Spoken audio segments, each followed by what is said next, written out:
저는 어렸을 때 국밥이 싫었거든요. 전 정말 그런 것들을 싫어했고, 저 어렸을 때 먹고 싶은 건 돈가스, 짜장면. 근데 아버지는 맨날 그런 데를 데려가고 막 그 닭도리탕 먹는 데를 데려가고 저도 좀 싫어했거든요. 맞아요. 네. 근데 제가 지금은 그걸 또 좋아하게 되고 있어요. 그런 것들 좋아하고. 그러니까 제가 말씀드리고 싶은 건 그 아이들이 지금 디지털 쪽으로 간다 하더라도 그렇죠. 옛날에 그런 부분들을 한 번이라도 경험을 했으면 네. 그걸로 갈 수 네. 그러니까 그런 것들에 대한 향수가 있잖아요. 그렇죠. 그러니까 지금 우리 아이들을 계속 디지털로 보낸다. 그러니까 근데 저는 어떻게 이해했냐면 디지털 사다리는 그러니까 빠르게 발전한 제가 플랫폼인데 그 안에서 좀 잘 노는 애로 만들자라는 컨셉이에요. 네. 근데 그 아이들조차도 아날로그 해자를 원할 수 그러니까 왔다 갔다 할 수 있는 거잖아요. 그러니까 맞아요. 그게 과도기라는 말은 아닌 것 같은 거예요. 지금 뭐냐면 예를 들면 저 어렸을 때는 팔을 되게 싫어했는데 팔을 먹거든요. 그러니까 아이들도 분명 디지털과 아날로그로 왔다 갔다 할 거라는 생각을 저는 하고 있는 거죠. 그러니까 지금 당장 최신차를 좋아하고 막 이렇게 하지만 좀 지나면 물두카를 되게 예쁘네 이렇게 바뀔 수도 있는 거고. 그렇죠. 그래서 그걸 극단적으로 딱 나눌 수 있는 건지 그건 아닌 것 같다. 근데 제가 그 짧게 언급을 하고 넘어가서 기억이 안 나실 건데 연령별 끈적거림이 있다는 얘기가 잠깐 나왔었어요 아까 제가. 네. 네, 너무 짧게 해가지고. 그러니까 그게 뭐냐면은 나이 들면서 몸이 바뀌잖아요. 그러니까 나이가 들어가면서 몸이 바뀌니까 자기가 어떤 아날로그를 원하는지가 바뀌어가는 경향이 분명히 있는 것이죠. 근데 그거는 그러니까 그 비중하고 나이가 들면서 우리가 끈적거리는 아날로그 정서를 원하는 방식이 바뀌는 거하고 어렸을 때 경험이 다르기 때문에 전혀 다른 끈적거림을 원하게 되는 그 성장 과정에 따라서 이 사람이 나중에 찾게 되는 그러니까 여기서 찾는 건 아날로그니까 오프라인이거든요. 오프라인. 공간하고 관련된 부분이에요. 직접 체험하는 거하고 관련된 부분이거든요. 찾게 되는 공간이 얼마나 달라질 것인가. 어렸을 때 그 경험 때문에. 어렸을 때 핫도그 먹고 햄버거 먹고 자랐지만 지금 국밥이 좋아질 텐데 몇 %가 그렇게 될까? 그러니까 그리고 자기 부모가 이 친구를 몇 번이나 국밥집에 데려갔을까도 다 달라질 거고. 그래서 생물학적으로 자연스럽게 나이가 들면서 그러니까 그 부분은 우리가 나이가 들면서 이 사람이 원하는 아날로그 오프라인 체험이 변해간다면 자연스럽게 인구론적인 예측이 가능할 거예요. 70년생이 60세가 되려면은 제가 70년생이라 70년생이 60세가 되려면은 11년만 있으면 60세가 되네? 그러면은 70년생도 인구가 많잖아요. 아시죠? 71년 아시죠? 2차 베이비붐 세대인데 그럼 인구가 많으니까 이 친구들이 60에서 80 사이에 70년생 전후가 60대 70대 사이에는 어떤 아날로그 해자가 필요할까? 어떤 아날로그 해자를 제공해 줌으로써 내가 굉장히 회전율이 좋은 손님들이 많이 찾아오는 건물을 내가 소유할 수 있을까라는 그런 생각들이 인구론적으로 예측해보면 맞겠죠. 맞는데 과연 그 정서의 변화가 지금 58년생하고 70년생이 조금 있긴 있을 것 같은데 당연히 그런 건 있는 것 같은데 그런 거 예측을 한번 해볼 수 있고 우리 아이들도 나이 들면서 그럴 수 있다라고 생각을 해봐야 될 것 같아요. 그래서 제가 아날로그 아까 제가 마무리를 못했던 게 디지털 사다리 교육으로 가라 아날로그 해자 교육으로 가라. 그런데 우리 애가 애매하니까 어디로 갈지 모른다. 그럼 난 둘 다 체험시켜줘야 된다. 이제 사실 이렇게 마무리하고 싶었는데 그 마무리를 못하고 넘어갔어요. 둘 다 체험할 필요가 있다라고 그게 제 결론이에요. 근데 사실 그거를 아이들은 받아들이기 어렵잖아요. 아이들 입장에서. 그렇죠. 저희 거는 저희 욕심이고 물론 모든 걸 다 해주면 좋은데 아이들은 항상 보면 치우치잖아요. 그리고 그걸 치우친 거를 딴 데로 옮기고 싶으면 충돌이 일어나는 거고 부모랑 그런 부분들. 그러니까 그게 지금 아까 전에 저기 바벨 저것도 바벨 전략. 공교육이 가운데 있잖아. 네. 공교육이 어느 정도 치우칠 수는 없잖아. 그렇죠. 치우칠 수가 없어요. 네. 이건 의무니까. 네, 의무니까. 거기서 이쪽도 체험하고 이쪽도 체험하기는 너무 어렵잖아요. 네, 어려워요. 부모의 굉장한 결단이 필요하거든요. 사실 이쪽으로 체험을 준다는 거는. 그런 부분들이 저희가 고민하는 거는 사실 제가 고민하는 부분은 사실 저는 아이들한테 쉽게 말해 자유방임주의죠. 쉽게 말해 좋게 말해 자유방임이고. 몇 명이에요? 저는 애 둘인데요. 네. 뭐 좋게 말해 자유방임이에요. 근데 저는 저런 경험조차도 자기가 하기를 찾아서 하기를 원하는. 맞아요. 제가 너 여기서 VR 체험해 라고 했을 때는 당연히 거부감이 생기거든요. 자기가 좋아해야 할 수 있는 거고. 네. 근데 이제 그래서 반박을 뒤에서 따라가야 돼 부모가. 네. 저는 그러니까 그런 부분들, 그러니까 아까 말씀하신 대로 중학교 3학년 이후부터는 정말 제가 봐도 힘들 것 같아요. 제가 이제 경험해본 바로는 너무나 많은 공교육 양이 어마어마해져요. 네, 정신을 못 차리게 되는. 네. 그러면 아이들이 그 전에 자기의 진로를 결정하고 그리고 자기가 하고 싶은 것들을 해보고 해야 되는데 저는 그리고 제 교육 방침은 고등학교 졸업하면 끝인 거예요. 거기까지. 그 다음에 네가 알아서 돈을 벌면 또 네가 벌고 제발 나가서 하라. 거기까지는 안 가봤으니까 어떻게 될지 몰라. 다들 그러시더라고요. 다들 나도 그랬어. 근데 안 못하고 있어 이러시는데 저 정말 할 거거든요. 많이 지금 앞에서 절제도 보는데 학교 선생님이었어요. 네. 선생님이고. 근데 이제 우리가 항상 이제 얘기를 많이 하거든요. 왔다 갔다 하면서 이런 얘기를 많이 하는데 항상 이게 현실하고 동떨어져 있는 부분들이 항상 있다 보니까 그거를 그러니까 공교육 시스템 안에 들어가 있기 때문에 그걸 벗어나서 뭔가를 또 거기다가 하기가 참 애매한 부분들이 많은 거예요. 맞아요. 그게 항상 이제 고민이 되고 그리고 또 다 이제 특히 이제 우리나라 사람들 같은 경우에는 약간 좀 분위기에 또 휩쓸리는 경향도 없잖아 있잖아요.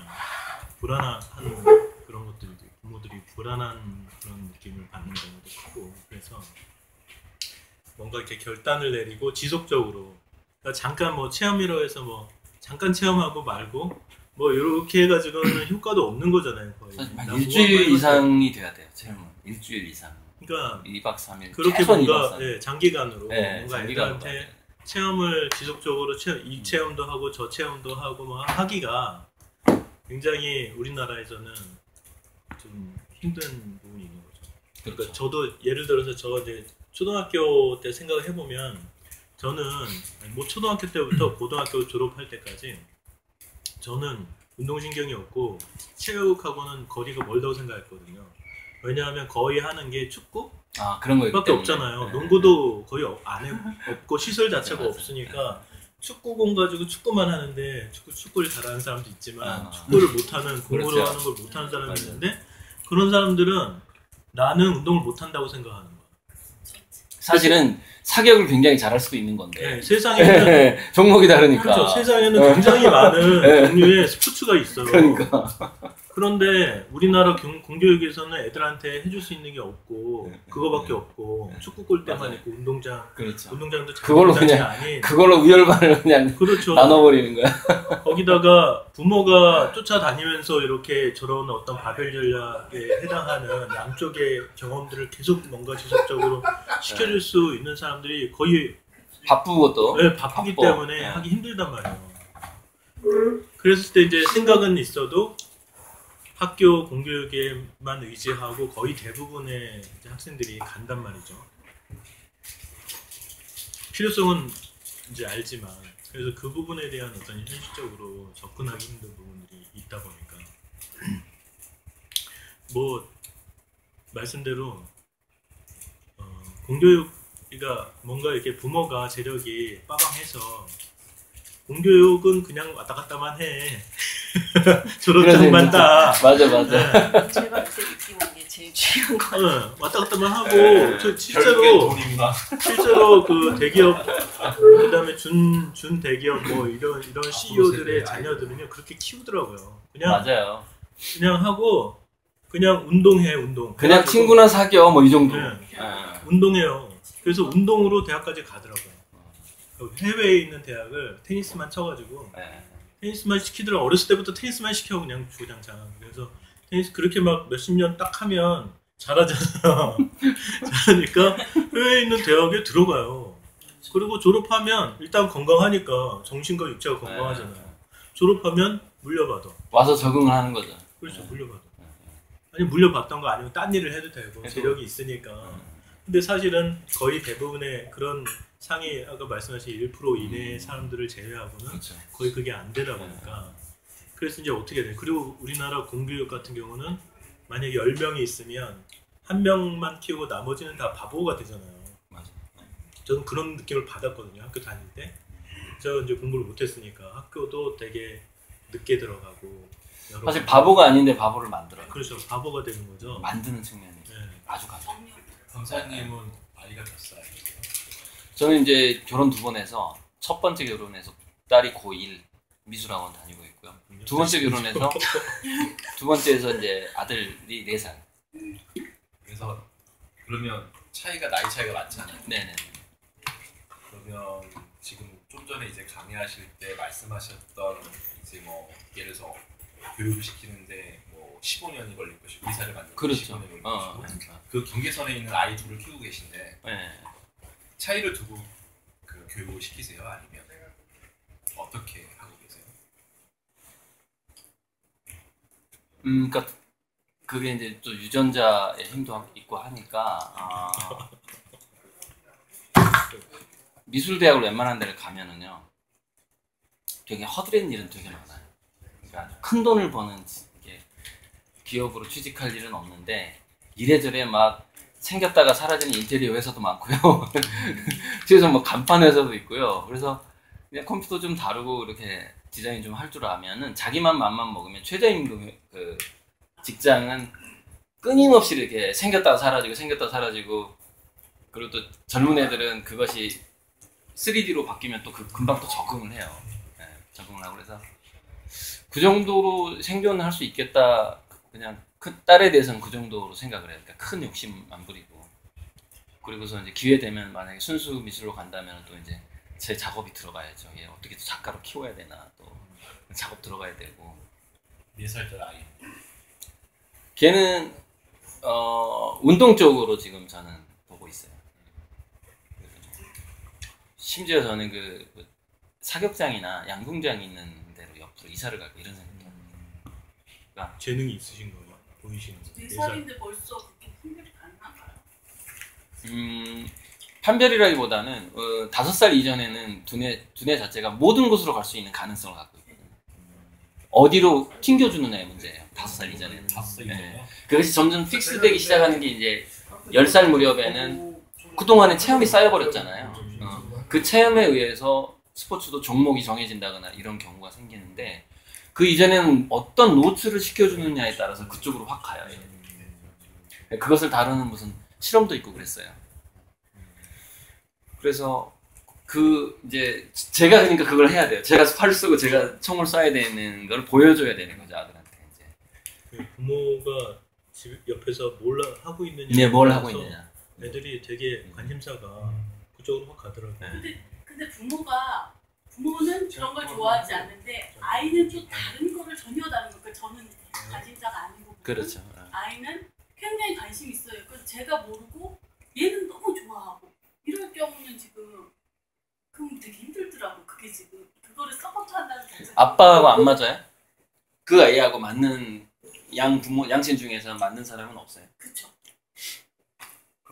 이럴 때 삼촌이 필요한 건데. 그거는 역기능 같은 거 같아. 부모를 별로 애들이 안 좋아할 경우.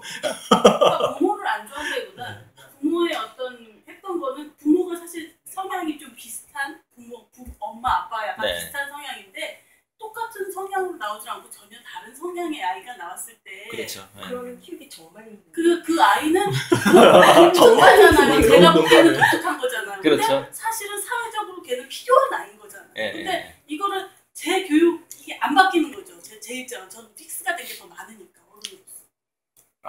아까 그 현대 가정 얘기하다가 막 다른 길로 넘어갔는데 그걸로 대답하면 딱 될 것 같아. 현대 가정이 과거 세대가 이제 이 책에서 나오는데 성공지향형 보람을 찾던 시대에서 몰입지향형 과정을 즐기는 몰입지향형으로 이렇게 바뀌어가고 있대 지금 현대 세대가. 지금 즐거우면 됐지 뭐 이렇게 생각한다는 게 요즘 애들은 10년 후에 뭐 해야지 이런 생각 안 하는데 그러니까 우리는 어렸을 때 그런 생각 했어요. 왜냐면 세대가 9세대라서 그래요. 근데 요즘 세대들은 몇 년 후에 뭐 해야지 이런 생각 잘 안 하고 지금 즐거운 걸 원하는 식으로 바뀌었다는 거예요. 일본 사례가 그렇고. 그래서 이 두 세대가 가치관이 다르다 보니까 가정 내에서 굉장한 갈등을 일으킨다는 거예요. 그러니까 지금 부모들은 그것이 조금 반반이 나뉠 거예요. 그 중간에 낀 세대 있잖아요. X세대. 그래서 70년생부터 2000년생 사이는 이게 이 사람이 약간 올드보이 쪽이냐 아니면 2000년생 이후 쪽이냐가 좀 이렇게 막 섞여 있는 건데 그 30년을 좌우로 하면 여기는 다 성공지향형, 거의 성공지향형이고 여기는 다 과정지향형, 이제 몰입지향형, 2000년생 이후는 이렇게 되는 건데 그러다 보니까 대화만 하면 싸우게 되고 집안 분위기가 안 좋아지는 거예요. 그래서 제가 제시했던 게 뭐냐면 지금 상황에서는 사회적인 대안 가정이 너무 중요한 상황이 됐다. 그러니까 얘가 소속감을 느낄 수 있는 좀 다른 대안 공동체가 필요하다는 거죠. 그것이 몇 명이 됐든 20명이 됐든 또는 200명이 됐든지 간에. 근데 우리나라는 그 대안 공동체가 너무 없어요. 이 공교육이 대안 공동체가 될 수 없고요. 공교육 내에서 뭐가 대한 공동체가 되냐면 동아리가 대한 공동체가 돼요. 동아리가. 그러니까 무슨 얘기냐면은 부모하고 성향이 전혀 다른 애가 나왔잖아요. 그러면 걔 성향에 맞는 대학 동아리 형을 소개시켜줘야 돼. 대안 가정을 만들어야 돼. 그러니까 삼촌이나 이모를 소개시켜줘야 돼. 네네. 근데 그것도 작업이 좀 필요할 수가 있는데 이런 거 한번 구상해 볼 수 있어요. 우리가 과외비 주고 영어 수학 과외 시키잖아요. 근데 용돈 주고 같이 놀게 해줄 수도 있는 거잖아요. 취향이 같은 약간 뭐 5살 선배라든가 10살 선배를. 제가 그랬어요. 어떻게 했어요? 진짜? 어떻게? 저는 혼자니까 예. 제 과외하는 형이 같이 숙식을 했죠. 집에서. 부모님이 현명한 거야. 이 부모 잘 키우셨네. 되게 형처럼. 공부를 안 해서. 아니 그러니까 공부는 안 했지만 아니 공부는 안 했지만 뭔가 즐기는 게 술을 일찍 배웠어. 이게 구세경도 그 술을 일찍 배우게 되는 거죠. 이게 되게 좋았어요. 근데 뭔가 즐기는 거 있었죠. 둘이 그렇죠. 네. 있었죠. 얘기하고. 예, 이 방법밖에 없다. 부모하고는 할 수 없는. 예. 방법이 없어. 부모한테서 채워지지 않는 그런 게 돼. 그렇지 않나. 그 소속감이 아무래도 그 형한테 확 가죠. 소속감이. 근데 부모랑 있으면은 소속감이 잘 안 느껴지게 돼요. 너무 이질적이니까. 근데 그냥 소속감만 안 느껴지고 우리는 사랑하는 가족이야 이러면 아무 탈이 없는데 소속감이 안 느껴지는 상태에서 계속 묶여있게 되면 부정적인 정서가 자라버려요. 이게 문제라는 거예요. 그러면 자존감 떨어지게 되고 뭐 지적인 능력, 호기심 이게 다 그 나이 때 굉장히 민감한 나이거든요. 10대 때. 그때 그게 확 죽어버리는 거예요. 공교육에서 우리 막 뇌신경 다 끊어버리는 거랑 똑같아요. 그 시냅스를 실질적으로 파괴시켜버려요. 공교육에서. 왜냐면 스트레스성 물질이 나오면 시냅스가 굉장히 빠른 속도로 파괴되거든요. 그래서 스트레스는 강약에 따른 거지 어디나 받잖아요. 아니요. 스트레스는 강약에 대한 영향보다는 종류에 대한 영향이 더 커요. 강약도 있는데 그러니까 아무리 강한 스트레스를 할지라도 이 사람이 게임을 즐기잖아요. 그러니까 실질적인 사냥을 즐기면은 이거 독충이 물어도 그냥 튕기고 계속 막 그거 해요. 근데 남들은 이거 굉장한 스트레스가 사실 독충이 물렸다. 그럼 막 비비고 주사 맞고 또 한단 말이죠. 그러니까 종류가 되게 중요한 거예요. 자기가 그거 견딜 수 있는 종류냐 아니냐가 되게 중요한 건데 공교육은 이것을 견딜 수 없는 스트레스로 느끼는 애들이 너무 많아 버리는 거죠. 종류가 안 맞으니까 그렇죠. 각자 애들마다 강도를 느끼는 건 다 틀려요. 얼마나 큰 스트레스를 느끼느냐가 또 틀리고. 저는 진짜 학교가 정말 싫었거든요. 그러니까 완전 중요하다. 어떻게 학교 선생님이 악마 같고 근데 어떻게 다녔는지 잘 모르겠는데 참 되게 굉장히 제가 봤을 때 그렇게 되면은 뇌세포가 파괴되는데 10대 때 그 시냅스가 파괴되면 저기 회복이 안 돼요. 그러니까 정말로요. 가지고 있었던 잠재력이 뭔지조차 기억이 안 나요. 그렇게 돼버려요. 공교육에서 스트레스 받고 살아버려요. 그러니까 아까 말씀 잘하셨어요. 진짜 돈 있는 집은 야 그냥 졸업장만 따면 돼. 가서 그냥 네 맘에 든 친구나 사귀고 실제로 주위에 그렇게 다녀. 근데 이게 굉장히 중요한 전략인 거예요. 굉장히 중요해요. 왜냐면 걔를 멍청해지지 않게 해주거든요. 저희는 자의반 타의반으로 애들을 그러니까 혁신학교를 보내게 됐었어요. 네, 초등학교 2학년 때부터. 네. 근데 이제 그쪽 양평에 있는 학교였는데 교과서 교육을 안 시키고 그냥 국어는 책만 읽는 교육, 나머지는 선생님들이 알아서 자율적으로 하시고 거의 애들이 보면 한 학년에 한 반씩이거든요. 거기 20명 보내기 힘들지 인데, 않았어요? 힘들었어요. 그때 막 경쟁률 막 저는- 있을 텐데. 그 막 주소 이전하고 주소, 진짜 조사하러 다니는 예, 날이었는데 예. 다행히 저희 엄마 아빠께서 서울 사시다가 양평으로 이사 가가지고 가셔서 아이고 다행이네. 저희도 뭐 이 일 저 일 해서 따라가게 됐는데 정말 좋았던 거는 애들이 정말 땅 파고 놀고 아직도 저희 남자아이는 이렇게 부부신 거죠? 북한강에서 페트병으로 뗏목을 만들어서 네네네. 그걸 건너고 하는데 이제 저희 큰아이는 그 학교를 졸업했는데 졸업할 때 되니까 한 반에 20명인데 이제 그때 엄마들이 정말 다 이게 너무 많은 고민을 하게 되는 거예요.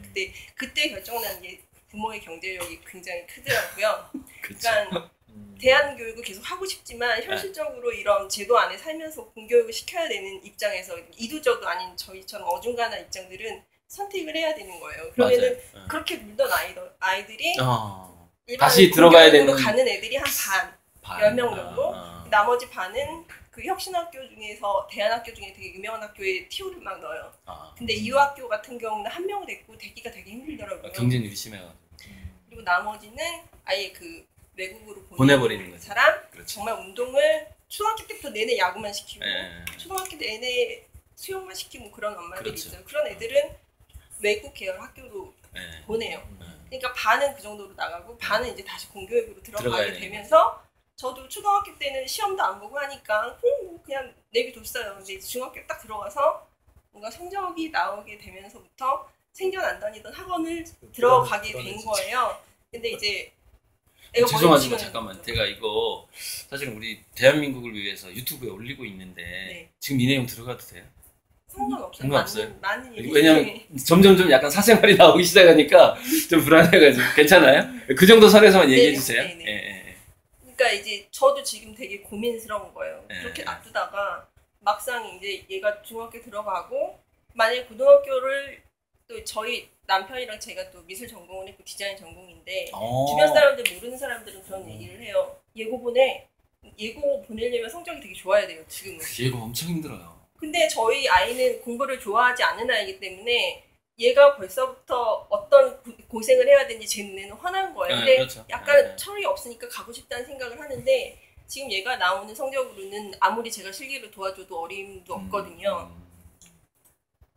지금 되게 고민스럽고 지금도 이제 시험 일주일 남았는데 걱정만 하면서 지금 학원을 하나를 갔어요. 근데 이 아이를 어떻게 이제 앞으로 어떤 지금 몇 학년이죠? 중학교 2학년이에요. 제일 큰 애가 여기였구나. 네네. 제일 큰 점. 굉장히 고민스러운 지금 단계거든요. 그리고 그 주변 사람들 보면은 이런 공교육이 너무 싫어서 그 특성화 고등학교 이런 쪽으로 보내신 분들도 있어요. 아예 요리를 지금부터 가르치시는 분도 있고 그런 쪽으로 학교를 보내신 분이 지금 굉장히 후회를 하세요.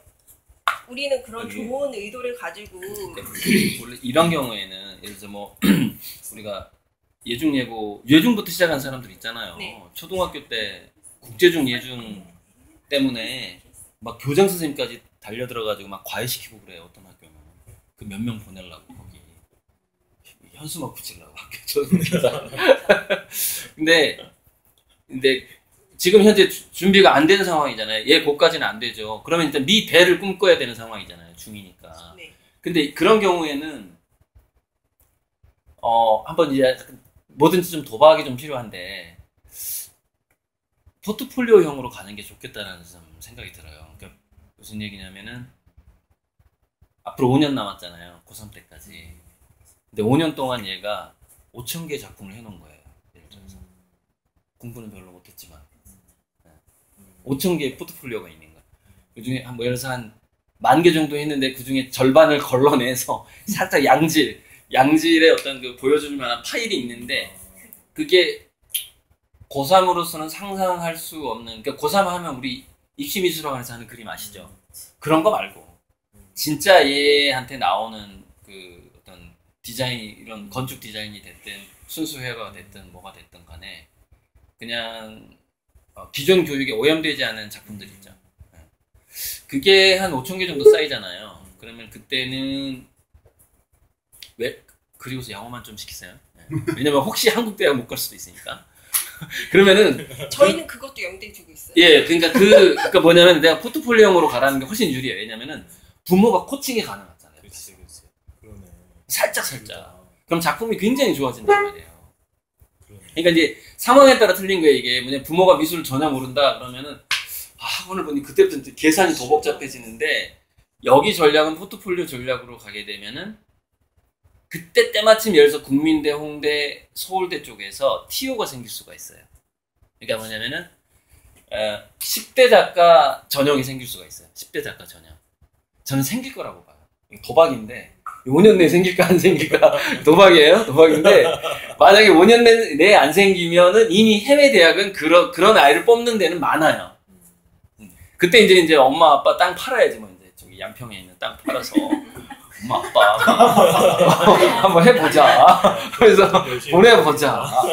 근데 그래서? 저는 좀 그런 거에 대해서, 왜냐면 그 삶은 네. 아이를 위한 삶이잖아요. 아이를 뒷바지를 해야 되고. 아니 그렇진 않아요. 왜냐면은 이 두 분 같은 경우 저도 미대 나와서 아는데, 저는 우리 애가 뭐 창작하는 거 너무 행복하더라고요. 살짝 물감만 묻혀가지고 이제 유치원 때부터 제가 30호 캔버스에다 그림 그리게 했거든요. 그 딸내미를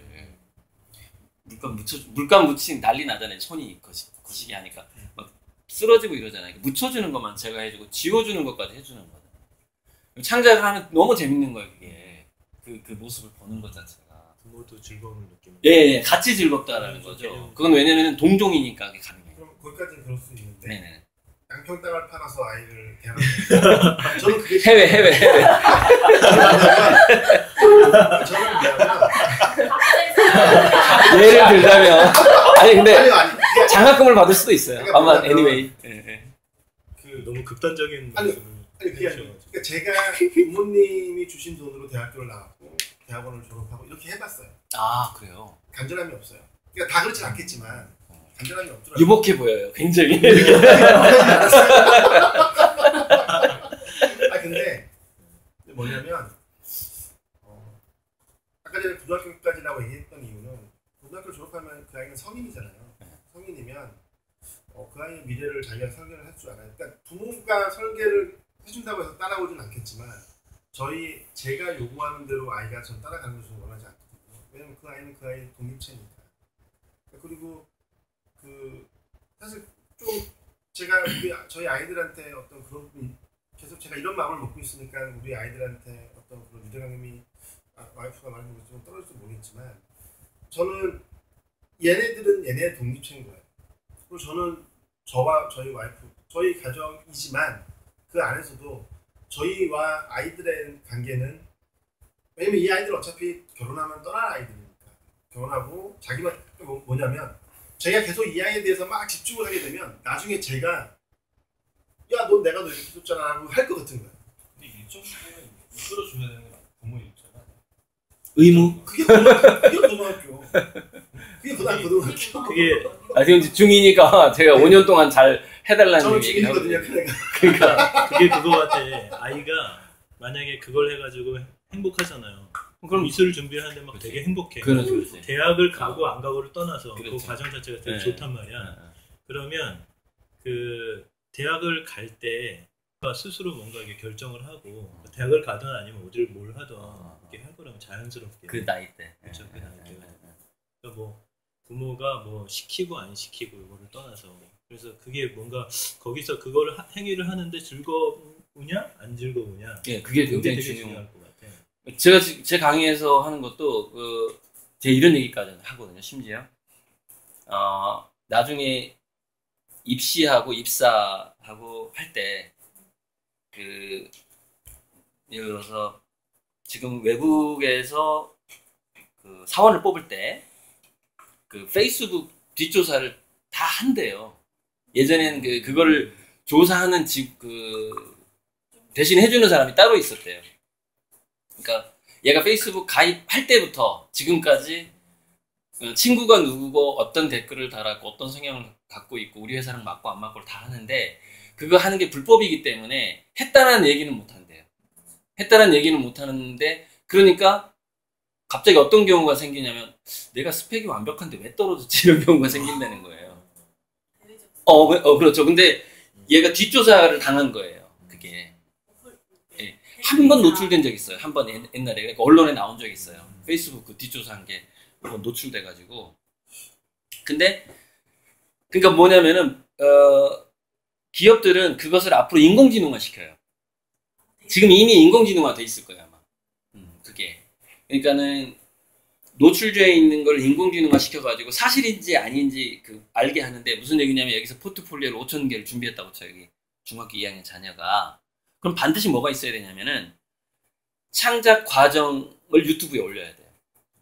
무슨 얘기냐면 증거를 확보하지 않잖아요. 그럼 영향력이 거의 힘들어요. 지금은. 그러니까 얘가 그림 그리는 거를 1시간 그렸으면 한 15분 정도는 촬영해서 그러니까 지가 이렇게 설치해놓고 하라 그래요. 그냥 이렇게. 카메라를 의식하지 않을 정도로 자연스러워져야 돼요. 그게. 그래서 그걸 유튜브에 계속 쌓아야 돼요. 쌓아야 되고 예전에 그 블로그로 했는데 블로그는 단점이 시간이 오래 걸려요. 근데 유튜브에 쌓고 예에서 유튜브 그 해설 설명하는 란이 있거든요. 거기다가 그 작품에 대해서 무슨 생각으로 뭐 했으면 이걸 이렇게 쓰게 하세요. 그럼 그게 5년 동안 축적되잖아요. 무슨 일이 일어날까요? 미국에 있는 시카고 대에서 연락이 와. 진짜 무슨 얘기냐면은 한 5년만 지나면 제가 봤을 때 인공지능 입학사정관이 생길 것 같아요. 제 추측이에요. 근데 인공지능 입학사정관은 처음에 어떤 식으로 활약을 할 것 같냐면 처음에는 타겟만 검사할 거예요. 타겟만. 원서를 낸 사람만 검색을 해요. 그리고 또 하나는 공모전을 했을 때 거기 공모에 응했던 애들만 타겟팅을 하는데 이게 세월이 지나면은 전 세계에 있는 아이들을 자동으로 타겟팅할 것 같거든요. 빅데이터. 그렇죠. 빅데이터. 그래서 내공을 쌓은 애들한테는 부익부 빈익빈이 생길 것 같아요. 전 세계 유명한 100개 대학에서 우리 대학에 와달라고 연락이 오는 거야. 부모한테.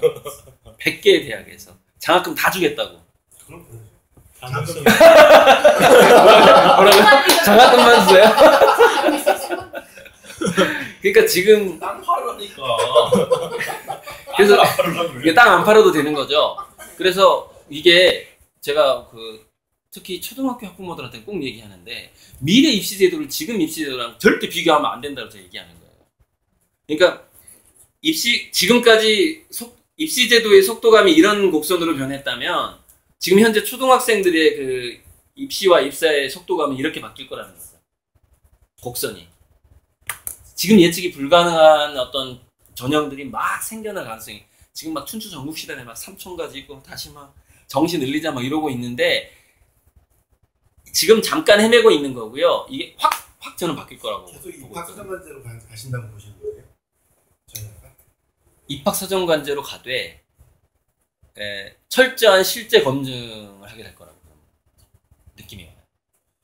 그러니까 자소서도 현장에서 쓰게 하고요. 그 다음에 자료가 정말 그 아이의 자료인지 철저하게 인공지능이 검색을 하고요.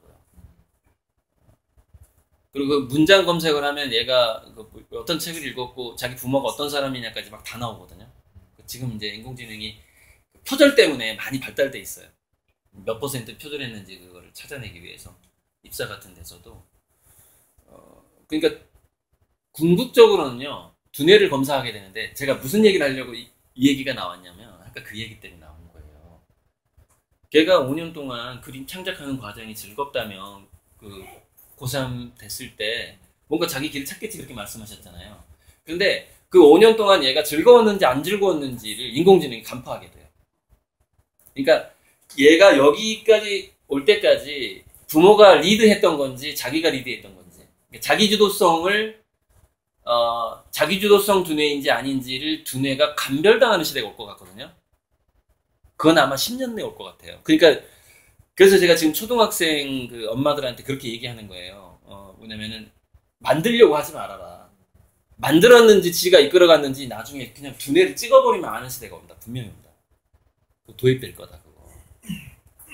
그러니까 그런 것까지 생각을 하면서 지금 이제 나이가 어릴수록 우리가 이제 애들을 어떻게 그 자기 과정을 즐기고 몰입하게 해줄 것인가를 작전을 정말 잘 짜야 되고 멘토 사실 그 돈을 들여도 돼요. 왜냐면은 제 생각에는요 과외비 정도면 해결될 거예요. 그러니까 우리 부부와 전혀 성향이 다른 애가 태어났는데 얘랑 대신 놀아줄 만한 긍정적인 사람 구해야 된다는 얘기죠. 술 먹는 사람 술을 권하는 거 말이에요. 근데 그게 뭐냐면은 친구 해주기 서비스 참 그거 아시죠? 미국에서 같이 산책해주는데 시간당 10,000원씩 받는 거. 이렇게 운동하는데 옆에 같이 걸어가면 시간당 10,000원 정도 페이. 근데 이게 활성화돼가지고요 그 구운이 막 형성되고 있어요 지금. 같이 동반해주는 거 자체로 돈을 버는 거 회사도 생기고 있고 이러거든요. 전에 뭐 남편 빌려주는 거예요.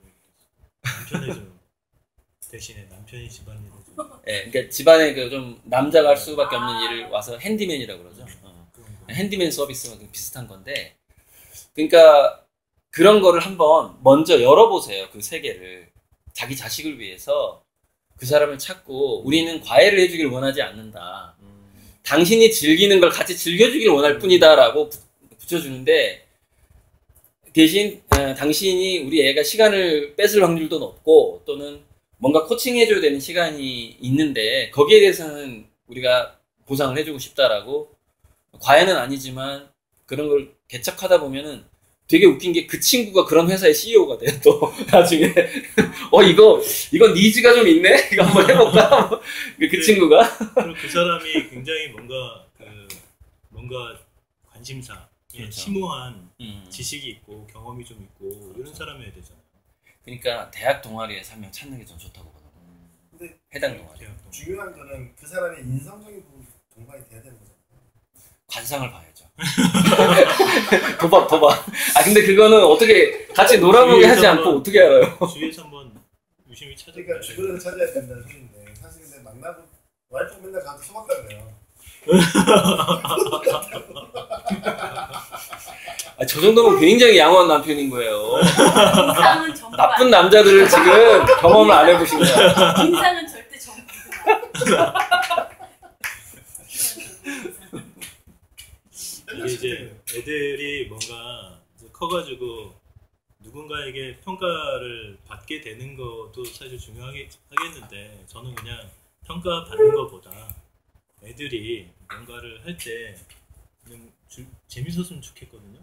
맞아요. 그래서 항상 이제 애들한테 저희 애들은 좀 어리긴 한데 그냥 재미 있었으면 좋겠다. 이제 이쪽으로 좀 초점을 어리니까 아직은. 그게 10년 후에 그러니까. 될까? 네. 그러니까 10년 후를 저는 우리 현재 학부모들이 얕잡아 보고 있다고 봐요. 저는 그러니까 항상 제가 강의하면은 너무 저한테 급진적이라고 그러는데 제가 보는 뉴스는 제가 급진적이지가 않더라고요. 그러니까 이거 나온다 하면은요 바로 막 일주일 뒤에 막 신문에 나오거나 2달 뒤에 나와요. 굉장히 빨리빨리 움직이더라고요. 제 느낌. 그래서 오히려 저는 제 강의가 쫓긴다는 느낌까지 받거든요. 그러니까 보통 대부분 제가 급진적이라고 얘기를 해요. 너무 좀 앞서간다 이렇게 얘기하는데 이제 저는 이제 예를 들어서 이런 거 막 대신 가주는 제 팀원은 아니고 저랑 협력자들이 있어요. 이거 제가 간 게 아니고 저를 도와주시는 분이 간 거고 또 이거 말고 한두 달 전에 이거 한 5배 되는 세미나가 있었어요. 이렇게 지금 안 가져왔는데 그건 뭐냐면은 4차 산업혁명과 무슨 한류 콘텐츠와 관련된 세미나였어요. 발표자가 막 20명 넘는 그런 거였는데 그것도 제가 아는 분이 대신 갔거든요. 가서 책 구해서 저한테 A4 5장을 요약해주고 막 그랬는데 제가 바빠서 못 가니까 그런 거 보면은 이게 다 보여요. 그냥 이 흐름이 지금 분명히 제가 과속하고 있지 않다라는 거예요. 저는 난 아니라는 거예요. 그래서 제가 이제 해주고 싶었던 5개의 그 이야기 중에서 지금 3개 정도가 남았는데 간단하게 10분 내에 이거 끝낼게요. 괜찮죠? 하나는 이건데 아까 말했던 빅데이터화예요. 빅데이터화인데 이거를 단순화시킨 게 이거거든요. 인공지능이 파악할 수 있는 것들이 너무 많아지고요. 너무 많아지고 인간은 점점점 완벽을 추구하지 않는 쪽으로 갈 거라고 보는 거예요.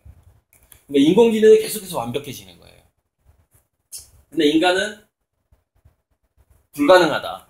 인간은 원래 안 돼.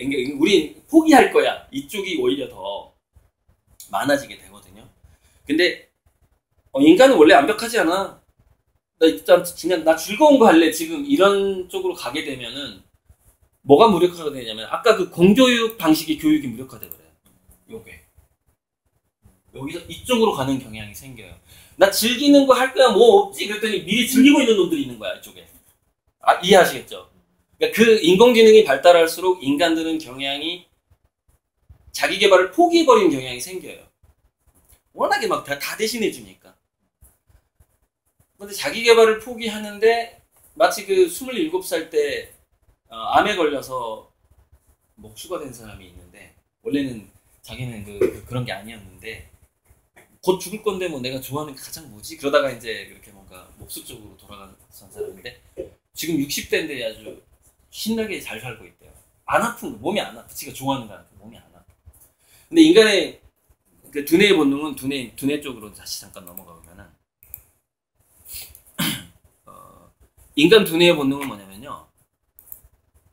이거는 편도체. 이거 보면서 하자고요. 말로 다. 두뇌 본능이 뭐냐면은 자기 두뇌에서 도파민하고 노르아드레날린하고 쾌락의 물질들이 있거든요. 그러니까 도파민. 나 굉장히 잘 살고 있는 것 같아. 노르아드레날린. 인생이 왜 이렇게 짜릿하지? 옥시토신. 나를 따뜻하게 생각해주는 인간들이 왜 이렇게 많은 거야? 엔돌핀. 뿅 간다. 되게 안락하고 되게 뿅 가는데 나른한데 왜 이렇게 기분이 좋지? 뭐 이런 호르몬들이 있어요. 세로토닌은 만족감.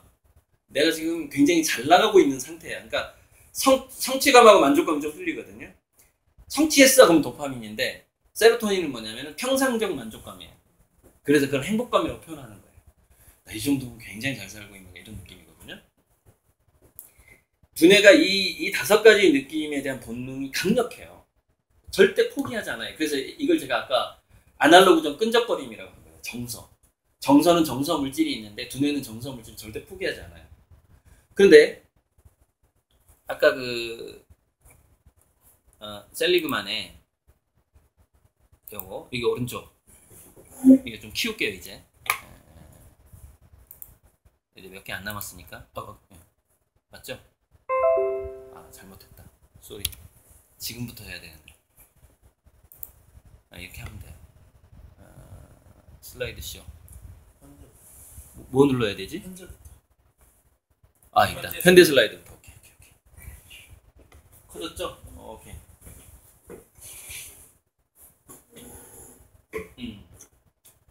그러니까 인공지능이 없던 시대에는 사람들이 이쪽으로 좀 많이 몰려갔다라는 거죠. 이게 그러니까 성취감에서 근데 어떤 성취감이냐면 경쟁적인 성취감이었대요. 내가 내 친구들 따돌렸어, 이겼어. 이런 성취감이었는데, 그러니까 뭐냐면은 행복의 5가지 요소는 안 바뀌어요. 안 바뀌는데 인공지능이 나옴으로써 이게 5요소가 안 바뀐다는 얘기는 우리 두뇌가 원하는 호르몬은 안 바뀌어요. 근데 원하는 장하고 원하는 방식이 바뀌어버려요. 그게 바뀌어버린다는 얘기예요. 그래서 뭐냐면은 긍정감을 어디서 찾느냐, 성취감을 어디서 찾느냐, 의미감을 어디서 찾고, 몰입감을 어디서 찾고, 소속감을 어디서 찾느냐가 다 바뀌어버리는 거예요. 세대가. 이게. 그래서 인공지능 시대 이후에 인간들이 행복한 5가지 요소를 찾는 장이 지금 현대 우리 공교육하고 전혀 안 맞는다는 얘기예요. 그 얘기를 하고 있는 거예요. 그러니까 현대 공교육만으로 만족하는 사람은 분명히 백수가 되거나 자기 시장을 잃어버리거나 아니면 이 5가지 행복의 요소하고 멀어지거나 할 거예요. 그 장을 잃어버리기 때문에. 그 말씀을 드리고 싶은 거고요. 다시 줄였는데 넘어가려고. 이거는 잘 보이시죠? 그래서 MIT 미디어 랩에서 지금 우리가 애들한테 뭔가 사피 능력을 줘야 되는데, 사피. 그게 뭔가 열정 능력, 이 열정 능력하고요, 이런 거랑 비슷해요. 몰입하고 성취감 이렇게 연결돼요. 그다음에 꺼리 능력인데, 꺼리 능력이 이 3번이랑 좀 비슷하겠네. 그러니까 뭘 골라서 거기서 자기가 의미를 느껴야 되는 능력이거든요. 그래서 그게 프로젝트. 그러니까 여기서 프로젝트가 국영수사과가 아니에요. 이 프로젝트는 뭐냐면은 장기적, 중기적, 단기적으로 자기가 뭔가를 완성해 보는 걸 의미하는 거거든요. 그게 이제 그림이 되면 그림이 일주일 걸리는 게 있고 한 달 걸리는 게 있잖아요. 친구랑 여행 가는 게 1박 2일이 있고 뭐 한 달 여행, 뭐 그런 거를 계속해서 찾아보는 능력을 말하는 거예요. 그게 저는 꺼리 능력이라고. 좀 못한, 이렇게 비속어인데 표준말은 아닌데 제가 너무 이게 적당한 것 같아가지고. 근데 영어 프로젝트를 어떻게 해석할 것이냐의 문제거든요. 근데 저는 패션은 뭐 이런 건 해석하기 되게 쉬운데, 피어 친구 프로젝트를 해석하는 게 정말 잘해야 된다고 저는 생각을 했어요. 그래서 이 프로젝트는 꺼리로 해석을 해야 된다. 그래서 거기에서 가치 판단을 하면 안 된다라고 저는. 그러니까 특정한 시간적 과정과 자기 노력이 들어가는 모든 걸 의미하는 거예요. 라면 끓이는 것도 하나의 꺼리인 거죠. 그 모든 것을 프로젝트로 인정해주는. 근데 그런 거를 아이들은 단기적으로 그 꺼리, 자기가 완성해보는 꺼리를 많이 체험할수록 프로젝트 능력이 좋아진다고 봐야 돼요. 근데 공교육은요, 일단은 3번, 4번 없죠. 지금 현재 공교육 시스템에서. 대학교 정도 가야 친구랑 같이 공부하잖아요. 좀 고등학교까지만 같이 공부하는 게 거의 없으니까. 그 열정은 이제 정말 잘하는 애들만 열정이 생기는 상황이고. 공교육은요, 프로젝트가 사실 전무화돼요. 꺼리 능력을 키워주는 게 전무화되는 거예요. 그러니까 그걸 왜 얘기하냐면은 이렇게 얘기하더라고요.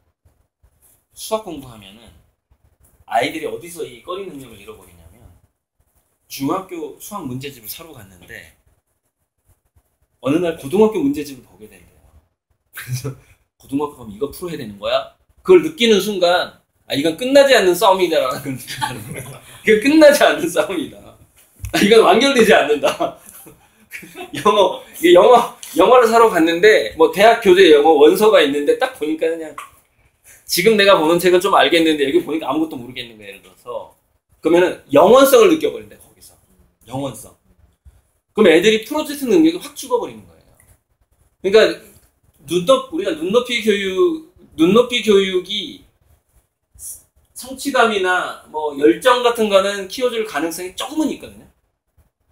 너 그래, 너 발전하고 있잖아. 근데 이걸 전혀 못 키우는 2번, 3번, 4번을 못 키워버리는 거예요. 근데 미래 능력은 여기가 있다는 거라고 지금 MIT 미디어 랩에서는 진단을 하고 있다는 것이죠. 그러니까 지금까지 제가 강의했던 거랑 다 일치하는 지금 상황이거든요. 이거 바벨 전략 상황이 MIT에서 얘기했던 이 사피 능력하고 관계되는 거예요. 사피 능력하고 이 1번, 2번, 3번, 4번, 5번을 어려서부터 이것과 익숙해져야 된다라고 보는 거죠. 이 사피를 가지고서 이게 애들이 익숙해지게 되면은 아까 제가 그랬잖아요. 인간이 인공지능에 의해서 완벽함을 포기하게 될 때, 더 이상 자기 개발을 포기하게 됐을 때는 이런 걸 가지고 아까 바벨 전략을 했던 애들이 갑이 돼요. 갑을 바뀌어버려요. 그러니까 지금까지 갑은 고시 패스하고 자격증 있는 사람이 갑이었거든요. 근데 고시 패스하고 자격증이 있는 있고 지식을 많이 습득한 사람이 갑이었는데 이 관계가 깨져버리는 거예요. 이게 깨져버려요. 그 사람들이 그러니까 지금은 그들이 은퇴를 해야만 을이 되잖아요. 현직에서 물러나서 실제로 그런 을들이 참 제 주변에 몇 명 있었구나. 그러니까 우리 선생님한테 그림을 배우던 전직 외교관이 있었고 전직 의사가 있었고, 그러니까 화가들이 이게 취미 방을 열면 전직 의사 잘 나갔던 사람들이 많이 와요. 특히 유명한 화가일수록 많이 와요. 이렇게 그 방에 작업실을 이렇게 이런 식으로 방을 차려줘요. 이렇게 고급 화실은. 그래서 일주일에 한 번씩 이렇게 크리틱 해주고 손도 안 돼요. 근데 그 방 하나 임대료가 되게 비싸요. 이거 참 부동산 개발 아이디어 좀 들어가야 된다. 무슨 얘기냐면 취미방 임대 컨셉이에요. 취미방 임대 컨셉. 그러니까 은퇴한 사람들은, 그러니까 지금은 은퇴한 사람들이 주로 그렇게 그림이 취미다 그러면 화가들의 방 옆에 새들어서 이렇게 자기 작업을 하면 분위기가 굉장히 중요하거든요. 냄새가 나야 되거든요. 이게 물감 냄새가 나야 자기도 되거든요. 그러니까 분위기가 안 되는 그 임대가 안 되는 거예요. 안 들어가는 거예요. 그러니까 모든 취미와 관련된 공간 임대 사업은 굉장히 저는 좋을 거라고 봐요. 그게 아까 몇 가지 뭐 맛집도 나오고 했는데, 맛집 막 지하도 막 나오고 했는데, 그런데 어떤 컨셉이냐면 저는 최근에 이런 단어가 떠올랐어요. 태어나자마자 은퇴. 태어나자마자 은퇴. 왜냐면은 한 번도 취직을 못할 애들이 점점 많아진대요. 우리 자녀들은 취업 경험을 전혀 할 수가 없대요. 왜냐면은 직장 자체가 사라져 버리니까. 그래서 저는 태어나자마자 은퇴한 소비자들을 대상으로 한 컨셉이 필요하다고 봐요. 모든 사업에 있어서. 얘는 어차피 태어나면서 은퇴자야. 직장인이 아니야. 근데 왜 태어나면서 은퇴자냐? 아동수당, 청년수당, 실업수당. 보니까 얘는 취직을 한 번도 안 했는데 수당이 계속 생기게 되는 생태계로 바뀌어버려요. 국민배당 시스템으로 바뀌는 거죠. 그러니까 뭐냐면은 태어난 애도 취미 활동해야 되고, 40대 실업자도 취미 활동해야 되고, 은퇴한 사람도 취미 활동해야 되는 사회로 바뀌어버리는 거예요. 그러니까 바뀌어버리는데, 아까 이 상황에서 이쪽하고 이쪽이 대부분, 이쪽은 지적인 취미 활동이에요. 이쪽은 몸을 쓰는 취미 활동이에요. 바벨 전략이. 그러니까 이 사람들이 갑을 관계가 갑자기 바뀌기 시작하는 거예요. 옛날에는 공교육에서 잘 나갔던 사람들이 대부분 갑이 되고, 또는 이쪽은 갑 자체가 될 수 없는 상황이었고, 그 어떤 돈의 흐름에 있어서 될 수가 없는 상황이었고, 취미 활동으로 직장 끝나고 뭐 이렇게 조금씩 하니까 하는 사람도 많지도 않아요. 왜냐면 돈 버는 게 여유가 없으니까. 돈 버는 데만 시간을 많이 써야 되고 정신적인 여유가 안 생기기 때문에 시장이 넓어지질 않았던 거죠. 시장 자체가. 그런데 자, 태어나자마자 은퇴 시대는 어떻게 되냐면은 취미 시장하고 즐길거리 시장이 폭발적으로 증가해버리는 거예요. 그런데다가 그러니까 지금 유튜브 크리에이터 중에서 게임 해설 잘하는 친구하고 먹방 잘하는 친구가 있잖아요. 근데 제가 알기로는 그 친구들이 연봉이 10억? 10억인가 이렇게 되는 걸로 알고 있거든요. 그 광고 수익만. 근데 이게 지금 현재 유튜브에서 일시적으로 일어나는 현상인데 이게 오프라인까지 이렇게 튀쳐나오게 되는 상황이 발생하는 거죠. 그럼 물론 온라인하고 오프라인은 O2O라고 그러죠. O2O 경제라고 그러죠. 온라인하고 오프라인이 이렇게 연결되어 있는 경제. 그래서 온라인에서 그런 것들을 노출한 사람한테 오프라인에서도 역시 사람들이 찾아올 가능성이 많죠. 왜냐면 초실감 시대가 오는 건 제가 100년 걸린다 그랬잖아요. 100년. 이걸 쓰고 이렇게 웨어러블을 입고 자기가 두뇌에서 5가지 호르몬의 긍정적인 정서를 주는 호르몬을 느끼는 그 두뇌의 본능으로 연결되는 건 100년 후가 될 거기 때문에 100년 동안은 태어나자마자 은퇴한 사람, 10대 은퇴, 20대 은퇴, 30대 은퇴, 막 40대 은퇴, 50대 은퇴. 은퇴자들이 쓰나미처럼 막 많아지는 거죠. 시장이 막 넓어지게 되는 거예요. 그러니까 물론 작은 돈을 주고 취미 활동을 하는 그룹하고, 왜냐면은 국민연금이 다 수준 차이가 아시죠? 30만 원에서 거의 1000만 원 정도 차이 날 거예요. 똑같은 은퇴자인데, 똑같은 노인인데, 연금이 30만 원 사람이 있고, 노인연금만 받는 사람이 있고, 이래저래 해가지고 1000만 원이 되는 사람이 있어요. 은퇴했는데 자기한테 뭐, 배당금이라든가 분모연금 다 합쳐가지고 부익부 빈익빈인데 이 1,000만 원이 있는 사람은 500만 원을 쓸 것이고 자기 취미 생활에 이 사람은 15만 원을 쓸 거예요 아마. 다양화되겠지만 그 시장은 반드시 넓어질 거기 때문에 제가 한 가지 말 안 하는 게 자꾸 누르기 잘못 누르는데 한 가지 제가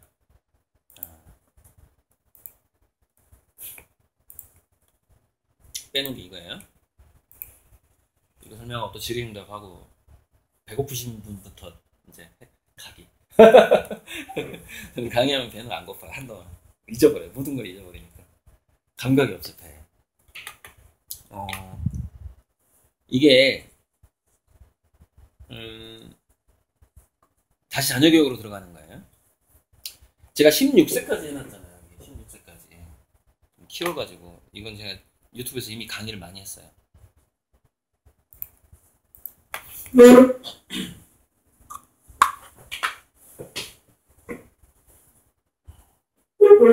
오 너무 크구나. 안 되겠다. 다시 줄여야지. 오히려 더 집중도가 떨어지네. 네.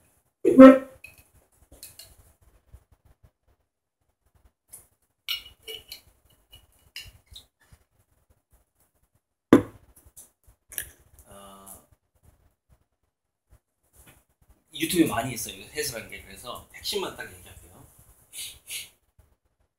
이때까지는 양적인 성장에 집중을 애들이 30살 때까지 두뇌가. 그래서 시냅스를 엄청나게 만들어가지고 흡수력 자체가 그러니까 언어를 애들이 빨리 배우는 이유가 있는데 두뇌 자체가 슈퍼두뇌 그 나이 때. 그래서 두뇌에서 만 5세까지 50%를 쓴대요. 에너지. 신체 전체 에너지 50%를 얘가 써요. 성인이 15%에서 20% 쓰거든요. 성인. 그러니까 왜냐면 여기서 그만큼 막 흐르는 에너지가 되게 많은 거예요, 두뇌.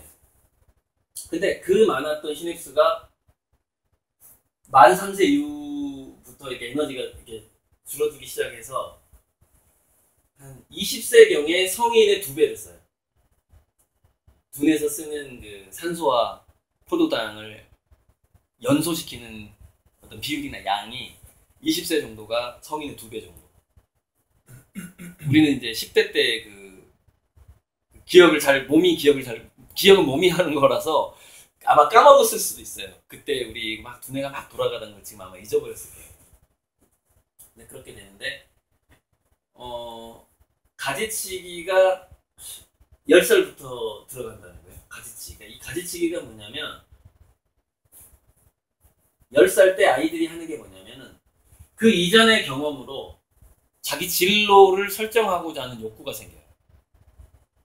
그래서 초등학교 4학년 때까지 막 이 학원 저 학원 막 다니던 애들이 초등학교 5학년이 되면 자기 스스로 학원을 정리해요. 엄마가 정리 안 해줘도. 그게 본능적으로 아이들이 두뇌에서 가지치기가 되면서 나는 뭐의 고수가 될까라는 고민을 하기 시작하는 나이라는 거예요. 저절로. 그 나이는. 그러니까 무슨 얘기냐면 10세 이전의 전략이 굉장히 중요한데 체험도 많이 시키고 다양하게 시켜야 되지만 10세 이전에 우리 아이의 강점, 근데 그 강점은 공부 잘하는 강점이 아니에요. 우리 아이는 뭘 더 신나게 즐기지라는 관점으로 봐야 돼요. 지금 시대가 바뀌었기 때문에. 무슨 과를 보내지 이런 관점으로 보면 안 되는 거고 어차피 은퇴자들의 시대예요. 이 시대는 앞으로는. 인공지능 시대라는 거. 그 시대를 우리 애들은 살아갈 거기 때문에 아까 말씀하셨다시피 뭘 할 때 제일 행복하지라는 관점이 굉장히 중요해요. 그 관점으로 10살 이전에 굉장히 유심히 관찰을 해야 되는 거죠. 관찰하고 10살이 딱 됐을 때는 얘가 이제 두뇌에서 가지치기를 하면서 자기 강점에서 고수가 되고 싶다는 욕구가 생겨요. 그때부터 밀어줘야 되거든요, 부모가. 물론 그 전에도 돈은 많이 들어요. 체험을 많이 시켜야 되기 때문에. 그래서 이때 강점을 확 밀어주면 사실은 8세부터 가지치기가 들어간다고 하더라고요. 그 뇌과학에서는 8.5세경부터 가지치기가 들어가면서 두뇌가 주로 사용하는 뉴런 사이에 고속도로가 생기기 시작하는 나이거든요. 8세부터. 그래서 그 고속도로가 그러니까 우리가 논리력이라는 것은 그 논리적 사고라는 것은 수많은 시냅스가 다 사라지고 뉴런 사이에 고속도로가 생기는 현상이에요. 이게 논리력이라는 것 자체가. 두뇌의 연결망이 긴밀해져야지 논리력이 생긴다. 그러니까 이것저것을 연결해서 생각하는 능력이 생긴다는데 두뇌에서 완전히 물리적인 그런 현상이 나타나는 거예요. 물리적인 고속도로를 내는 아이가 이때부터 약 25세까지 엄청나게 일어난대요. 25세까지. 두뇌가 가지치는 현상. 그러면서 이제 그러니까 이때는 뭐냐면은 적성을 우리 자녀의 적성을 부모가 잘 파악했느냐 못 파악했느냐에 따라서 개발되는 어떤 그 폭이라는 게 굉장히 큰데 굉장히 크다고 봐요. 굉장히 큰데 그것을 체험하는 사람이 별로 없는 이유는 공교육 때문이기도 하고요. 왜냐면 그게 폭발 임계점을 부모들이 경험을 못하는 거예요. 그러니까 예를 들어서 1만 시간의 법칙이라는 게 있잖아요. 그런데 우리 애들을 공교육에 보내게 되면은 하루에 3시간씩 뭐에 몰입하기가 힘들어요. 그죠? 그걸 못 시키는 거예요. 그러니까 우리가 1만 시간의 법칙을 한번 잘 생각해 볼 필요가 있는데 지금은 이제 양다리, 3다리 작전으로 가야 되니까 VR도 시켜야지 아날로그 해자 그 인간의 정서에 민감한 것도 줘야 되지 공교육에서도 어느 정도 봐줘야지. 그러니까 이게 3파전이란 말이에요. 이게 3가지를 다 해야 되는 상황이다 보니까 디지털 해자든 그러니까 몸을 쓰는 아날로그 해자가 몸을 쓰는 것들이에요. 주로 몸을 쓰는 취미들이고 디지털 사다리는 주로 이렇게 컴퓨터 모니터를 상대하는 체험이라고 볼 수 있는데 물론 컴퓨터 게임도 상당히 순발력이 들어가요. 몸적인 순발력이 들어가긴 하는데 어쨌건 두뇌 회전 쪽이니까 그쪽은. 그런데 그 양쪽에서 빠르면 15세, 평균 20세, 늦으면 25세 때까지 얘가 즐기는 것을 10,000시간을 채워줄 수 있을까를 한번 고민을 해봐야 돼요. 근데 그 임계점을 넘지 못하는 거예요. 대다수 부모들이. 못 넘는 거예요. 그냥 즐기기만 하는 건. 그러니까 그 시간에 즐기기만 하는 걸 못 볼 것 같아요, 제가. 그죠. 모험이라 생각하겠죠. 예? 모험이라 생각. 그렇죠. 그러니까 저는 현재 한국의 부모들이 예를 들어 학력 파괴자들이라는 책을 보면 대부분 외국 사례가 많잖아요. 하사비스도 그렇고 얘네들은 자기가 좋아하는 것만 정말 하루에 몇 시간씩 했던 애들이거든요. 다 그런 공통점을 갖고 있거든요. 그래서 한국에서 왜 그런 애들이 안 나오지 하는데 10,000시간 투자하는 애가 없는 거야. 아예 없는 거야. 그러니까 그 임계점을 못 넘으니까 어떤 특정 분야에서 천재성을 발휘할 기회를 안 줘버리는 거죠. 지금 그런 상태라고 볼 수가 있어요. 그러니까 상당히 도박 같은 상황이긴 한데 그래서 여기서는 한 가지 또 이제 현실적으로 가봅시다. 현실적으로는 1만 시간의 법칙이라는 것과 그러니까 모차르트를 우리가 볼 때 시간 좀 지나가고 있는데 1만 시간하고 한 5분 내로 마무리할게요. 1만 시간의 법칙 때문에 얘가 성공했느냐라고 이제 그 책이 있고요. 그걸 반대하는 책이 또 있어요. 웃기지 마. 재능 없으면 1000만 시간에도 안 돼. 이 책이 있어요. 1만 시간의 법칙을 반대하는 책이 있어요. 그러니까 그 둘 중에서 우리가 이제 부모는 잘 선택을 해야 되는 거예요. 1만 시간 투자해서 얘가 될 만한 애인가라는 걸 또 터득 관찰을 해야만 하는 이제 그런 순간들이 많아져야 된다는 얘기인데 중요한 거는 지금까지는 공교육 자격증하고 고시 패스의 그 어떤 가배 시대였잖아요. 그 시대에는 공교육의 비중을 더 줄까, 얘가 즐기는 것을 한번 인정하는 모험을 한번 걸어볼까를 우리가 결정을 할 때 대부분 공교육을 선택했어요. 왜냐면 우리는 그 자격증과 그 고위공직자의 그 갑이라는 것에 워낙에 이게 짓눌려 사는 부모님들을 보았고 우리조차 그런 걸 경험하기도 했기 때문에. 그런데 여기서 믿음이 굉장히 중요한 상황인데 갑을 관계가 바뀔 것이라는 믿음을 가져야만 여기서 공교육이냐 아니면 될성 싶은 어떤 체험에 내가 20살 전에 1만 시간을 체험시켜줄 수 있느냐가 결정이 된단 말이죠, 여기서. 그러니까 미래에 대한 미래 세계에 대한 시각화가 되지 않으면, 교육이 바뀔 수가 없는 거예요. 근데 그 시각화라는 것은 모든 사람이 될 수는 없는 것이고, 가급적 깨어있는 사람이거나, 저는 근데 되게 재밌는 게 뭐냐면, 돈이 많은 집안의 부모일수록 더 깨어있다라는 사실이에요. 이게 골치 아픈, 이게 미치는 거죠. 그러니까 부익부 빈익빈이 가속화되는 거예요. 무슨 얘기냐면 다음 세대에 어디가 돈이 될 거라는 것에 대해서 이게 이미 돈을 벌어본 사람들이 더 잘 알고 있고 자기 자신을 그쪽으로 밀어버려요. 근데 그쪽으로 밀 수 있는 이유가 공교육 마이너스를 커버할 수 있기 때문에. 근데 이제 그 아래 계층 부모들은 공교육 마이너스를 커버할 자신이 없는 거예요. 자신이 없으니까 막 고민하다가 공교육을 밀게 되는 상황이에요. 그러니까 지금 이 상황에서 제가 아까 5년 후에 10대 작가 전형이 생길 거라고 말씀을 드렸는데, 그러니까 이런 상황에서 뭐가 필요하냐면 되게 도박을 걸 수밖에 없는 상황이에요. 지금 상황에서 이렇게 할 수도 이렇게 할 수도 있고, 이렇게 가면은 우리 공교육이 입시 제도가 살짝 바뀌면서 아마 틈새가 생길 거야 라는 것을 미리 믿고, 그걸 퓨처 마킹이라고 하는데, 미래에 내가 앉을 자리가 생길 거야를 믿고 지금 바꿔야 되는 상황, 줄타기를 굉장히 잘해야 되는 이제 상황인 거죠. 이상입니다. 감사합니다. 질문 있어요. 이제 질문 받고 끝낼게요. 얼마 시간이면 하루에 3시간씩 10년이네요. 그걸 고민하는 이유는 우리가 밑에 집에 자본에 쌍꺼풀이 아니고. 한사니까 딱 빨리. 그러니까 자본이 나가요. 넉넉하지 않으면 이게 자신감이 그렇죠. 안 생겨버려요. 도박하고. 그 말씀이 맞는 게 제가 8년 전에 들었던 얘기인데, 그때 이제 초등학교 입학할 때쯤에 제 주변 지인들이 얘기해준 건데, 대치동은 좋은 학원 보내느라고 난리고 그 위에 청담동 압구정동 이쪽은 잘 사는 사람들은 중국으로 보낸대요. 장사를 배우러 장사를 가르쳐. 그런 얘기를 예전에 들었거든요. 장사를 가르쳐요. 네.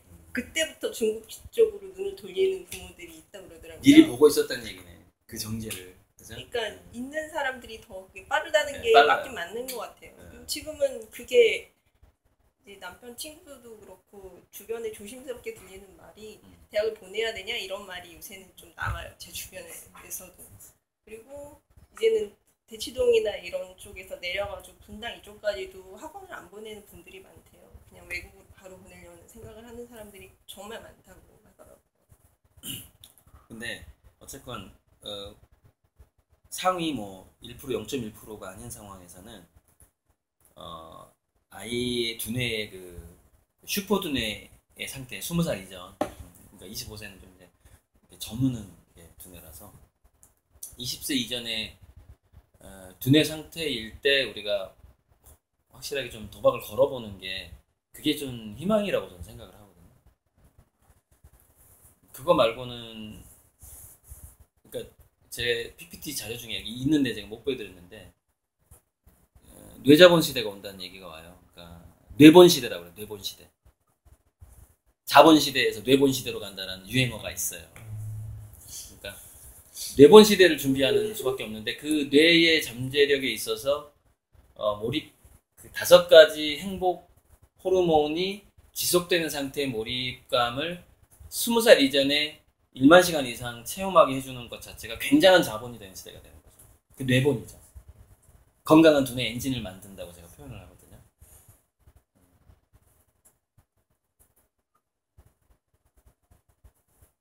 대학 보내느냐 문제는요. 이거예요. 문화 뇌본주의. 그러니까 금융자본주의하고 지본주의가 이게 격화됐다가 다시 이렇게 격상을 하게 되거든요. 음식값이 올라가요. 공물가가 올라가고 금융자본주의는 문화자본주의로 바뀌어가요. 이건 아니 미래학자들의 어떤 유행어처럼 있었던 이야기예요. 스토리예요. 문화내본주의로 바뀐다. 금융자본주의가.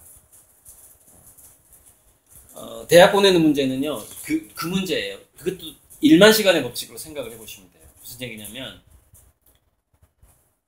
내가 우리 애를 중학교 때부터 뭔가를 미래지향적인 체험을 시켰느냐 아니냐 또는 초등학교 때부터 시켰느냐에 따라서 우리 애가 5,000시간을 채웠느냐 8,000시간을 채웠느냐가 느낌이 오잖아요. 근데 고3이 됐을 때 얘가 5,000시간 채운 애도 있고 8,000시간 채운 애도 있어요. 그러면 거기서 계산을 해봐야 되는데 대학교 가서 그 체험을 연결시킬 수 있는 방식으로 얘가 학교를 합격을 했어요. 그럼 대학을 보내는 게 맞아요. 근데 연결시킬 수 있는 방법이 지금 없어. 무슨 얘기냐면 대학교에 아직 그 학과가 안 생겼어. 예를 들어서 눈 씻고 찾아보다 한국에는 그 학과가 없어. 또는 그 학과가 있는 학교에 점수가 딸려서 못 보내. 그러면 끊어질 수밖에 없잖아요. 그때는 안 보내는 게 맞다라는 거예요. 지금 안 보내고 차라리 이런 식인 거예요. 알바를 시키는 게 낫대요. 그러니까 얘가 잘하는 곳에 드론을 잘하든 뭔가 그래픽을 잘하든 뭘 잘하든 일단 대학 가는 걸 보류하고 우리 애가 아직 1만 시간이 충분히 쌓이지 않았기 때문에 7,000시간밖에 안 돼. 그러면은 너 대학은 한 2년 후에 가고 2년 동안 3,000시간을 더 쌓아야 돼. 근데 네가 즐거운 거 가지고 네가 알바를 할 수 있는 데를 내가 한번 알아볼게. 그걸 찾는 거예요. 찾아서 그 사장이랑 친구가 된 다음에 우리 애를 인턴으로 써주세요. 내가 월급 최저임금 안 줘도 돼요. 하면서 근데 얘는 단 이거는 뭐냐면 그 앵벌이 시키는 게 아니에요. 그게 아니고 얘가 그 직장에서 즐기냐라는 조건이 필요해요. 근데 그 직장이 한국에 없을 수도 있으면 또 외국에 보내야 되는 거고.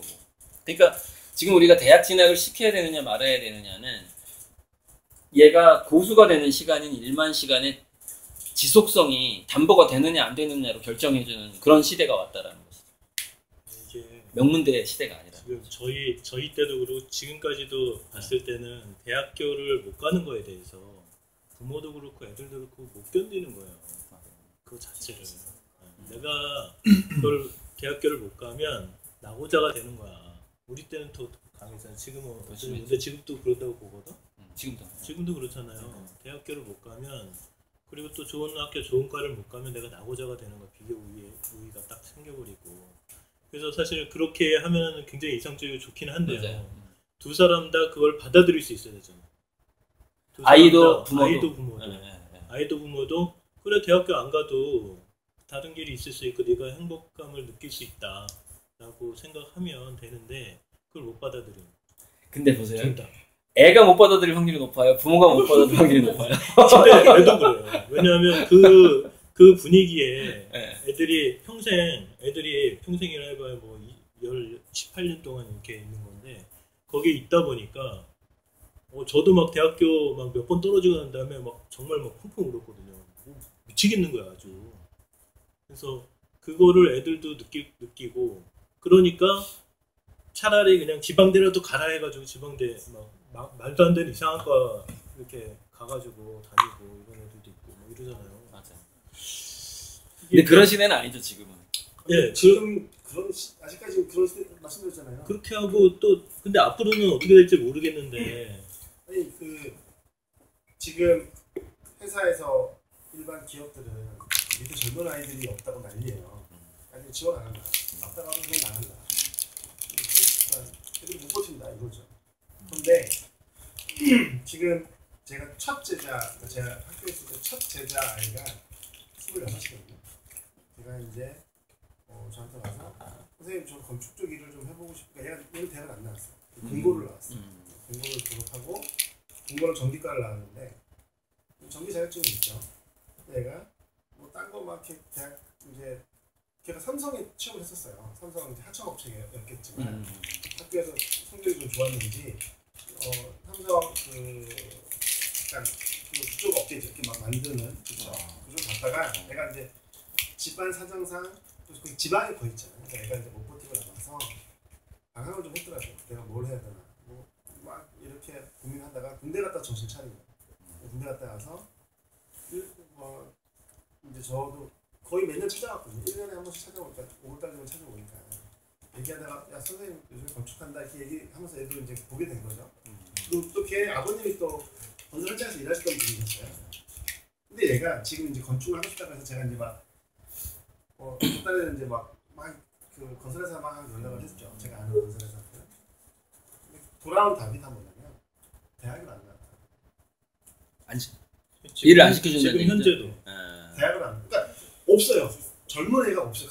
회사 가면 제일 젊은 친구가 35 이상. 그래서 20대가 정말 귀하대요. 현장들 귀하고 다 귀하대요. 그래서 제가 아니 얘 키우면 되잖아요. 얘 대학도 자기가 그렇죠. 야간 대학 가고 싶어 한다. 자기 열심히 하려고 한다 했더니 딱 말이 자격증이 없고 두 번째 대학을 안 나와서 어렵습니다. 그러니까 아무리 모르겠어요. 저는 아까 그 말씀 해주셨지만 저는 이제 제가 교직에 있어 봐서 네네네. 이 교육적으로 굉장히 폐쇄적이고 굉장히 그 관료적이고 막 그런 것들이 맞아요. 있잖아요. 네, 네. 안 바뀌어요. 절대. 가장 늦게 바뀌었죠. 기득권을 절대 놓지 않으려고 하고 그리고 거기에서 변화를 되게 두려워해요. 그게 그 집단의 특징이더라고요. 그러니까 저는 우리나라 교육계가 동력이 있는 한은 안 바뀔 거라고 보고요. 절대 안 바뀌어요. 동력이 떨어졌을 때 바뀔 거라고 보는데 그 동력이 뭐냐면은 취업이에요. 대량 실업 사태가 와야만이 교육계는 바뀌어요. 우리나라 교육계는. 지금 아무튼 그 뭐 입시제도 제가 있어 보면 네. 10년 전에 입시제도랑 지금 입시제도랑 바뀐 게 별로 없어요. 아 그러니까요. 왜냐면 아직까지 그 몇 프로 이상 취업이 되기 때문에 그렇거든요. 근데 그게 이제 안 되는 쓰나미가 이제 대량 실업 사태가 2025년부터 올 거라고 보니까 아직까지 한 10년은 안 바뀔 거예요 앞으로. 그러니까 10년 후하고 2025년 이후하고 이전은 굉장히 달라질 거예요. 왜냐면 로봇 가격이 20분의 1로 떨어지거든요 지금보다.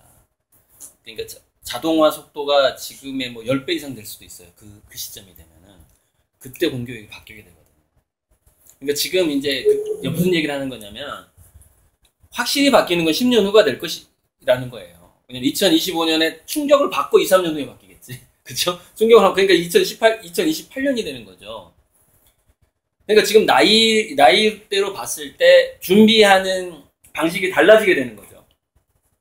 10년 후에 대학 입학을 하는 애냐, 아니면 이 바뀌지 않는 제도 내에서 우리 애가 대학을 가야 되느냐에 따라서 전략이 달라지고 그 중간 과도기가 있겠죠. 그러니까 거기서는 이제 여기서는 어떻게 돼야 되냐면요.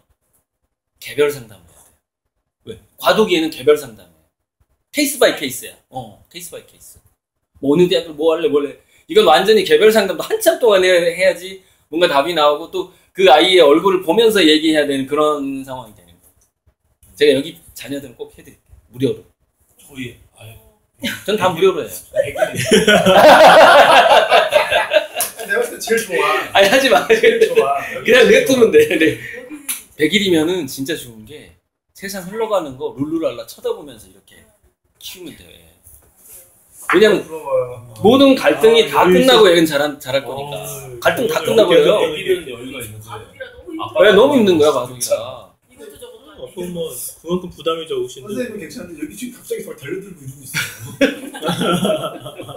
여기 딱 보여. 딸바보. 땅 팔아야지. 부모님만 잘하시면 되겠네. 그러니까 여기서 부모님 뭐냐면 그 자식이 보기에 부끄럽지 않은 아빠로 남아 있으면 되는 거예요. 그 정도만 해주면 돼요.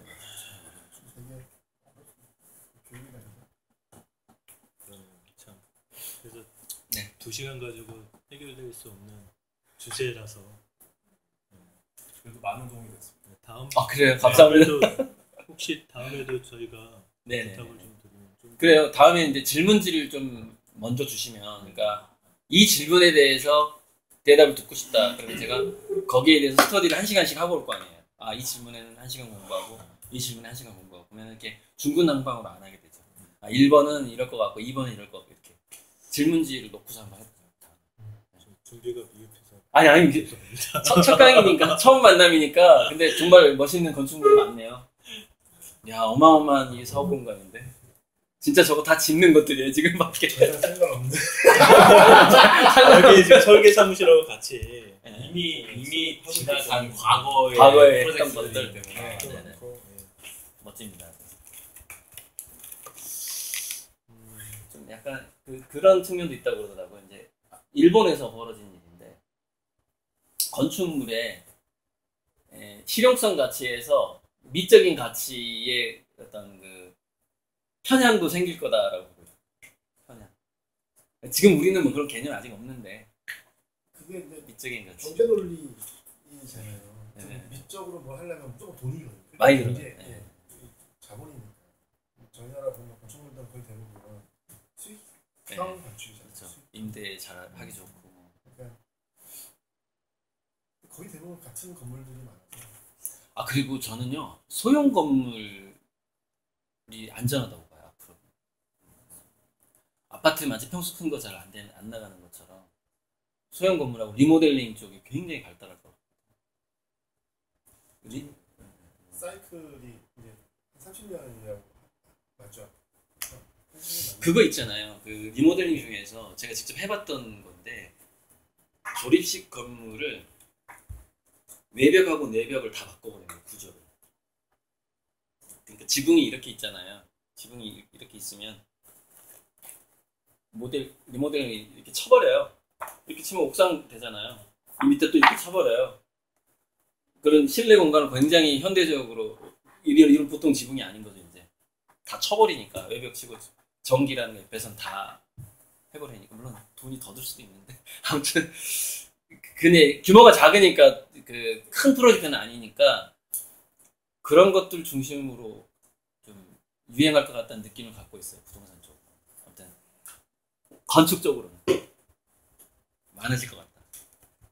이쪽으로도 해자가 들어오면 좋고 아날로그 해자가 있으면 좋고. 그만하고 다음에 그럼 또 할게요. 네. 화장실도 가야 되고. 고맙습니다. 네. 수고하셨습니다. 네.